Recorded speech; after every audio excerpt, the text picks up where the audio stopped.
आज का हमारा टॉपिक है elements of weather and climate. इसमें हम देखेंगे weather refers to the day to day condition of the atmosphere. जो वेदर का मतलब क्या होता है कि हम लोग रेगुलर अगर देखें तो हमने एनालाइज किया होगा कि हमारा मॉर्निंग का टेम्परेचर, हमारा नाइट का टेम्परेचर, हमारा डे का टेम्परेचर कहीं ना कहीं बहुत ज़्यादा डिफर हो रहा है। कई बार हर घंटे के अंदर भी आपका टेम्परेचर जो होता है वो चेंज होता है। तो वेदर का मतलब क्या है, जहाँ डे टू डे कंडीशन आपको एटमॉस्फेयर में चेंज देखने के लिए मिलता है एट अ पर्टिकुलर प्लेस। वहीं अगर हम क्लाइमेट की बात करते हैं तो क्लाइमेट का मतलब क्या है, over a long period of time. जब एक बहुत लंबे टाइम पीरियड तक एक ही तरीके का आपका वेदर कंडीशन आपको देखने के लिए मिलती है तो उसको हम क्लाइमेट बोलते हैं। लाइक आप थार डेजर्ट में अगर आप बात करें तो वहाँ का आप हॉट डेजर्ट की बात कर सकते हैं, वहीं आप लद्दाख में बात करो तो वहाँ पे आप कोल्ड डेजर्ट की भी बात कर सकते हैं। तो वेदर एंड क्लाइमेट दोनों ही कंट्रोल करते हैं और दोनों ही बहुत ज़्यादा बेसिक एलिमेंट है आपके वेदर क्लाइमेट के। अभी एलिमेंट आपको समझने में हेल्प करता है एटमॉस्फेरिक कंडीशंस को एंड किस तरीके से आपका ये इम्पैक्ट करता है for the human life and the environment पे। तो first one is the temperature. Temperature आपका एक फंडामेंटल एलिमेंट है अगर देखा जाए बोथ वेदर एंड क्लाइमेट के लिए, और ये आपको डिग्री बताता है कि कितनी गर्मी है वहाँ पे या कितना ज़्यादा वहाँ पे कोल्डनेस देखने के लिए मिल जाता है एयर के अंदर। ये वेरिएशंस होते हैं, ठीक है, और ये कहीं ना कहीं जो साइंटिस्ट होते हैं वो उनको समझने की कोशिश करते हैं कि इमीडिएट वेदर कंडीशंस कैसी है और वहाँ का लॉन्ग टर्म क्लाइमेट ट्रेंड्स कैसा है। It is measured using a thermometer. ये सब चीज़ें जो हैं वो हम किससे मेज़र करते हैं, थर्मोमीटर। और थर्मोमीटर एक्सप्रेस जो करता है वो किस में करता है, डिग्रीज में, आपका सेल्सियस में अफेक्ट कर वो मेज़र करता है। इट अफेक्ट्स एयर, ठीक है, ये आपका अफेक्ट करता है एयर का प्रेशर को, विंड्स को, रेनफॉल को। High temperature leads to expansion of air. जो आपका बहुत ज़्यादा जो आपका टेम्परेचर है वो आपका बताता है कि एयर में एक्सपेंशन है। वहीं अगर आपका लो टेम्परेचर है तो ये बताता है कि वहाँ पे क्या है, कॉन्ट्रैक्शन। एक्सपेंशन मीन्स क्या होता है, किसी चीज़ का बढ़ना। कॉन्ट्रैक्शन मतलब क्या होता है, किसी चीज़ का कम होना। तो बहुत सारे टाइप के हमारे थर्मोमीटर्स होते हैं, ठीक है, जो हमारे मेज़र करते हैं टेम्परेचर को हेल्प करने में। Some thermometer show the current air temperature. कुछ थर्मोमीटर आपके जो होते हैं वो करंट एयर का टेम्परेचर बताते हैं। कुछ आपको जो है वो डिज़ाइन करे गई हैं जो आपको मैक्सिमम और आपका मिनिमम टेम्परेचर भी पूरे दिन का आपको बताते हैं। मोस्ट ट्रेडिशनल थर्मोमीटर्स अगर हम देखते हैं तो जो पुराने थर्मोमीटर्स हुआ करते थे उसके अंदर कलर्ड लिक्विड ही यूज़ हुआ करते थे, जिसकी वजह से हम ईजिली उसको एनालाइज कर सकते थे। जो मरकरी हुआ करती थी या एल्कोहल उसके अंदर जो रहता था, मरकरी उसको बोला जाता था, जो आपका क्लियर करता था कि कितना आपका टेम्परेचर इंक्रीज और डिक्रीज हो रहा है। डेट एक्सपेंड्स व्हेन हीटेड, ठीक है, जिसकी वजह से अगर आप वो गर्म है, ठीक है, तो वो आपको अकॉर्डिंग बताता था कि अगर आपका बॉडी आपकी जो ठंडी है, ठीक है, तो उसके अकॉर्डिंग वो टेम्परेचर क्या हो जाता था, चेंज हो जाता था। अभी अगर आप रिसेंटली देखोगे तो हम लोग डिजिटल टेम्परेचर यूज़ करते हैं, ज़्यादा बहुत ज़्यादा पॉपुलर भी है क्योंकि बहुत ज़्यादा फास्ट भी होता है, एक्यूरेट भी काफ़ी ज़्यादा बताता है और मैक्स टू मैक्स डेटा को भी आपका स्टोर करके रखता है। Next one the temperature range. अच्छा, रेंज का मतलब क्या होता है, जब हम मैक्सिमम में से मिनिमम को लेस करते हैं। तो temperature is the difference between the maximum and minimum temperature records over a period usually 24 hours. जो 24 घंटे के अंदर आप ये चेक करते हैं कि कितना टेम्परेचर आपका रहा है और कितना मिनिमम टेम्परेचर। फॉर एग्जाम्पल ले लेते हैं कि मैक्सिमम टेम्परेचर अगर हमने मान के चलिए कि 40 डिग्री है और मिनिमम टेम्परेचर हमने माना कि 20 डिग्री है, तो 40 में से 20 गया तो हमारा जो रेंज बताएगा वो कितना बताएगा, 20 डिग्री हमें इसमें एनालाइज करेगा। Next is the mean daily temperature. Mean daily temperature is the average temperature of the day. उसको हम अगर 2 से डिवाइड कर दें तो इसको हम मीन डेली टेम्परेचर बोलेंगे। यानी अभी हमने जो फॉर्मूला लिया था उसमें हम मैक्स हमने ले लिया यहाँ पे 40, ठीक है, 40 में हम क्या करेंगे, मिनिमम हम कितना लेंगे 20, इन दोनों को हम ऐड कर देंगे तो हमारा 60 हो जाएगा, और 60 में अगर हम 2 से डिवाइड कर देंगे तो हमारे पास क्या हो जाएगा आपका, ये आपका 30 हो जाएगा। तो इसको हम मीन डेली टेम्परेचर हम इसको बोलेंगे। Next one is the atmospheric pressure, very important topic. यहाँ पे हम देखेंगे are bodies are very sensitive to changes in weather. हमारी जो बॉडी होती है वो जाके जो भी टेम्परेचर में चेंज होता है हमें बहुत जल्दी फील हो जाता है कि बहुत गर्मी है, बहुत सर्दी है, बहुत किस टाइप का आपका जो मौसम है वो चेंज हो रहा है, स्पेशली टेम्परेचर में, रेनफॉल में। अदर इंपॉर्टेंट फैक्टर भी हम देखते हैं कि जहाँ पे आपका इफेक्ट करता है कि कैसे वेदर फील होता है आपका एटमॉस्फेरिक प्रेशर में भी। तो atmospheric pressure is force exerted at the weight of the air, आप बस pressing down on the earth surface. Although we don't see air, हम सबको पता है कि हम सब लोग एयर नहीं देख सकते, ठीक है, तो it has wait pushes down all around us. अच्छा, 3 टाइप के टेम्परेचर हम यहाँ पे देख सकते हैं, जैसे मॉर्निंग हो गया, आफ्टरनून हो गया, इवनिंग हो गया। 3 डेज तक अगर आप लेते हो वेदर ऐप के थ्रू तो आप उसको चेक कर सकते हो कि वहाँ पे टेम्परेचर क्या है। नेक्स्ट है हमारे पास atmospheric pressure is generally higher at places close to sea level. अच्छा, आप ये देखोगे कि अगर आप सी लेवल के पास में कहीं जाओगे तो आपको वहाँ का जो टेम्परेचर है, ठीक है, एटमॉस्फेरिक प्रेशर है, वहाँ पे आपको क्या देखने के लिए मिलेगा, आपको हाई देखने के लिए मिलता है, ठीक है। कोस्टल एरियाज अगर आप जाते हो तो वहाँ पे आप देखोगे कि एयर जो होती है वहाँ पे एबव के अगर आप देखोगे तो वहाँ पे काफ़ी ज़्यादा डेंस होती है और हैवी होती है। एंड इज मूव, अगर आप मूव करते हो कहाँ पे, हायर ऑल्टीट्यूड्स, अगर आप बात करते हो कि आप पे कहीं एक क्लाइंब कर रहे हो माउंटेन्स पे, आप पहाड़ों पे कहीं चढ़ रहे हो, वहाँ पे आप देखोगे जो एयर कैसी होती चली जाएगी, आपकी धीरे थिनर होती चली जाएगी। तो there are fewer air molecules pressing down, these causes the atmospheric pressure to drop, जिसकी वजह से आपको एटमॉस्फेरिक प्रेशर आप जैसे जैसे जाओगे आपको ड्रॉप देखने के लिए मिलेगा। यानी आप नीचे से अगर आप ऊपर की तरफ देखोगे तो आपका एटमॉस्फेरिक प्रेशर देखने के लिए कैसे मिलेगा, ड्रॉप का कम देखने के लिए मिलेगा। Because of the thinner air thinner है वहाँ पे, तो there is also less oxygen, oxygen भी वहाँ पे अवेलेबल बहुत कम है, तो कहीं ना कहीं हम लोगों को वहाँ पे सांस लेने में थोड़ी सी प्रॉब्लम होती है। क्यों होता है ऐसा हाई ऑल्टीट्यूड्स पे? पीपल में फील टायर्ड, वहाँ पे लोग क्या करते हैं, काफ़ी ज़्यादा थक जाते हैं, डिजी फील करते हैं, ठीक है, ब्रीथ आउट शॉर्ट फील करते हैं। Their bodies have to work harder to get enough oxygen, क्योंकि जब हमारी बॉडी ज़्यादा वर्क करती है ना तो हमें ऑक्सीजन की रिक्वायरमेंट भी ज़्यादा होती है, बट वहाँ पर हम वर्क तो हार्ड कर रहे हैं लेकिन हमारे पास ऑक्सीजन का लेवल उतना ज़्यादा नहीं है।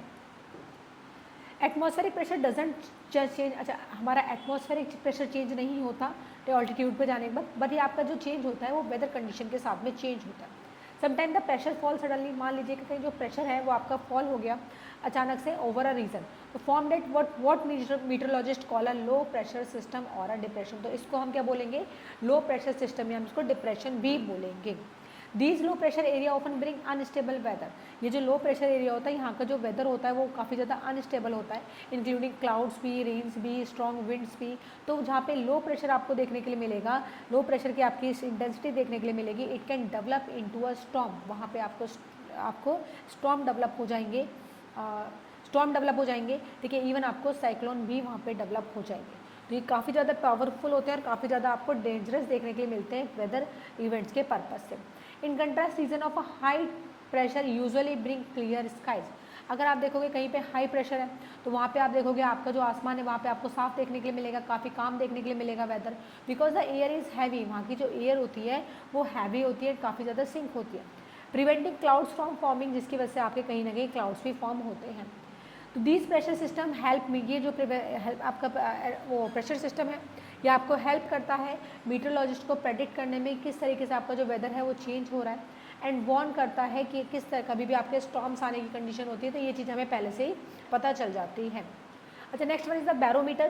बैरोमीटर इज़ द आपका क्या होता है, एक डिवाइस है जो आपके मेज़र करने में हेल्प करता है फॉर द एटमॉस्फेरिक प्रेशर। जैसे हमारा थर्मोमीटर होता है, बैरोमीटर भी आपके अलग अलग टाइप्स के होते हैं जो आपके प्रेशर आपको जो show pressure readings in the millibar. अच्छा, ये हमारा किस में आपका रीड करता है, मिली बार्स में, इसको हम एम बोलते हैं।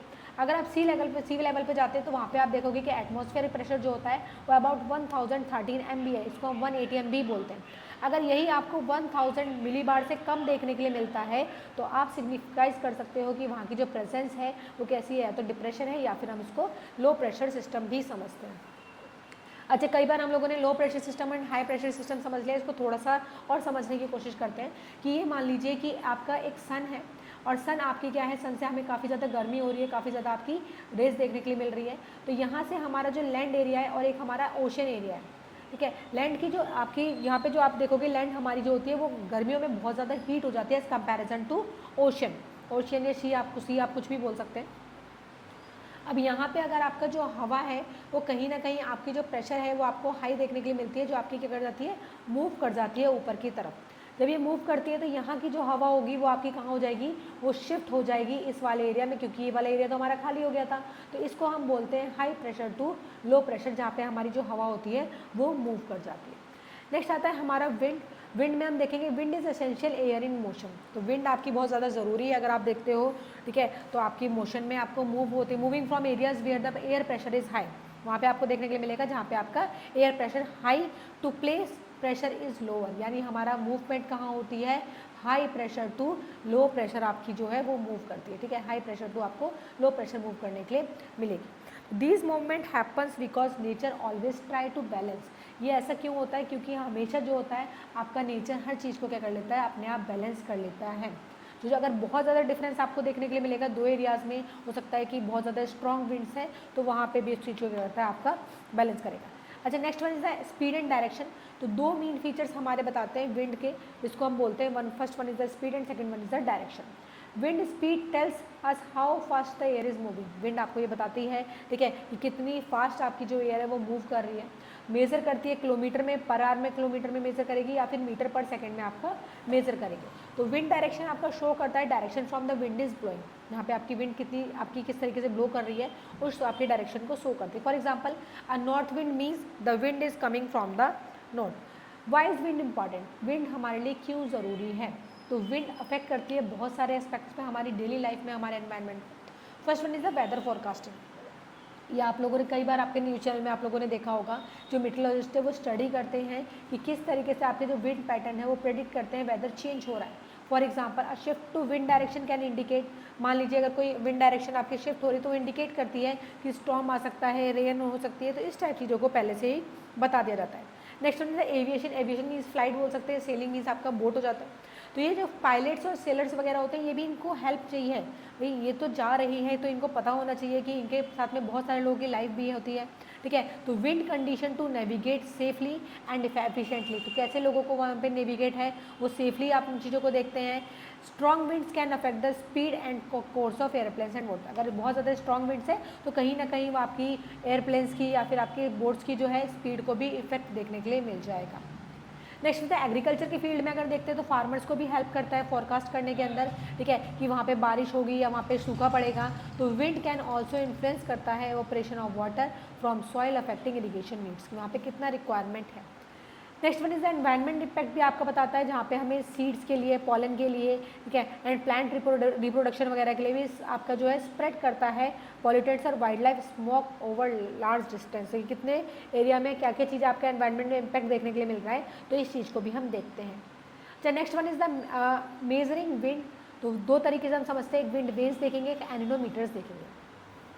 इसमें यहाँ पे समझेंगे। अच्छा, विंड वेन क्या होता है? विंड वेन को आप यहाँ से थोड़ा समझिए कि एक तरीके से अगर आप देखोगे तो आपके पास चारों आपके नॉर्थ साउथ वेस्ट ईस्ट हमें बता रखे हैं डायरेक्शंस, ठीक है। और ये आपके पास क्या है, एक तरीके से एरो बना रखा है, जहाँ पे इसको हम बोलेंगे आपका जो है आपका पॉइंट आ जाता है, ठीक है, और इसको हम इसका बैक आता है। तो आपकी जो डायरेक्शन होती है उसको थ्रू पता चल जाता है कि जहाँ पे आप देखोगे वो हवा किस साइड से आपकी किस साइड पे आपकी मूव कर रही है।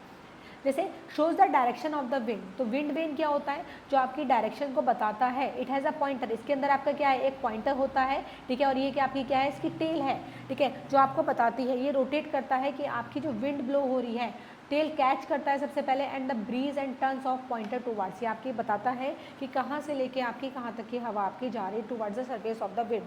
टूल हेल्प करता है आपको एग्जैक्टली जानने में कि विंड आ कहाँ से रही है।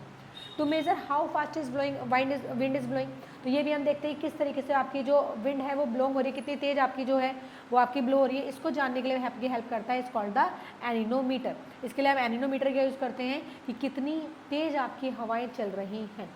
तो these instrument usually has cups और ब्लेड्स, इसके अंदर कप्स और ब्लेड्स यूज़ करा जाता है, जिसकी वजह से वो बहुत तेज़ी से फास्ट स्पिन करता है। As the wind speed increase, इसकी वजह से जैसी हवा होती है तो इसकी स्पीड जो होती है वो अपने आप क्या होती है, बहुत तेज़ी से इंक्रीज हो जाती है। तो speed of rotation is converted into wind speed reading, जैसे ये आपका रोटेट करता है तो आपका कन्वर्ट कर देता है कि आपकी जो विंड की स्पीड है वो कितनी तेज़ी से आपकी है। नेक्स्ट हमारे पास आ जाता है पॉइंट 4 इज ह्यूमिडिटी।